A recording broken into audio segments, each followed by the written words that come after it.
گزشتہ چند روز سے پاکستان کے سوشل میڈیا پر پاکستان کے چند معروف اداکاروں کی کردار کشی کی جا رہی ہے اور ان کے خلاف ایک منفی مہم چلائی جا رہی ہے۔ اس مہم کا آغاز اس وقت ہوا جب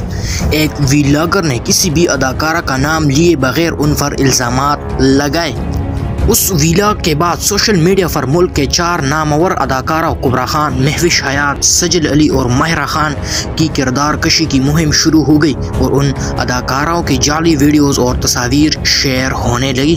سوشل میڈیا صارفین کی طرف سے کردار کشی اور منفی مہم کا جواب دیتے ہوئے اداکارہ کبرا خان نے سوشل میڈیا پر ایک بیان جاری کرتے ہوئے ویلاگر سے الزامات واپس لینے اور کردار کشی کی مہم پر معافی مانگنے کا مطالبہ کیا اور ایسا نہ کرنے کی صورت میں ان کے خلاف برطانیہ میں کیس دائر کرنے کا اعلان کیا ہے۔ اپنے سوشل میڈیا اکاؤنٹ پر جاری بیان میں اداکارہ کبرا خان کا کہنا تھا کہ میں پہلے خاموش رہی کیونکہ ایک جعلی ویڈیو میری شخصیت پر اثر انداز نہیں ہو سکتی، مگر اب بہت ہو گیا۔ آپ کو لگتا ہے کہ کوئی بھی عام لوگ مجھ پر انگلیاں اٹھائیں گے اور میں چپ بیٹھوں گی تو یہ آپ کی سوچ ہے۔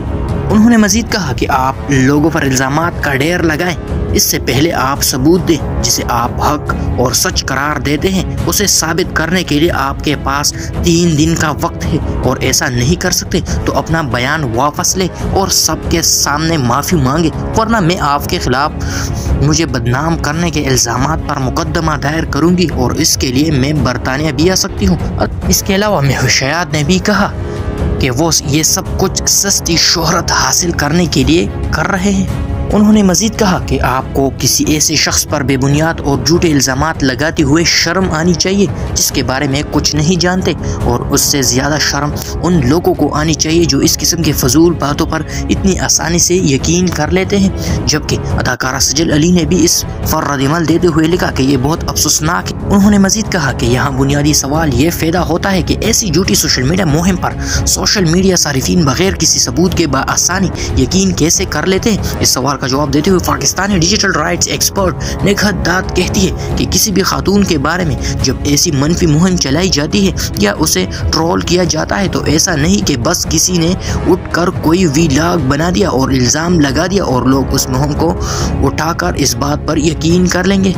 نگہت دات کہتی ہے کہ پاکستان اداکاروں کے معاملے میں بھی ایسا ہی ہوا۔ ایک شخص نے اشارہ دیا جس کے بعد مختلف لوگوں کی جانب سے ان خواتین کا نام بھی لیا گیا اور تصویریں آنا شروع ہو گئی۔ ان کا کہنا تھا کہ جہاں تک رہی بات لوگ ایسی باتوں پر اتنی آسانی یقین کیسے کر لیتے ہیں، تو آپ یہ دیکھیں کہ اس کیس میں بھی ان خواتین کے نام لیے گئے ہیں جنہوں نے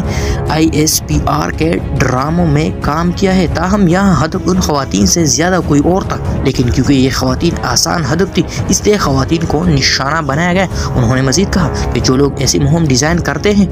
وہ انتہائی چالاکی سے یہ سب کرتے ہیں۔ نگہت دات مزید کہتی ہے کہ یہاں لوگوں کو بھی سمجھنے کی ضرورت ہے کہ اگر کوئی خاتون مشہور ہے تو اس کا ہرگز یہ مطلب نہیں کہ آپ کو یہ حق حاصل ہے کہ آپ کا جب دل کرے آپ اس کی کردار کشی شروع کر دیں۔ ہمیں معاشرتی طور پر اپنی اس ذہنیت کو تبدیل کرنے کی ضرورت ہے۔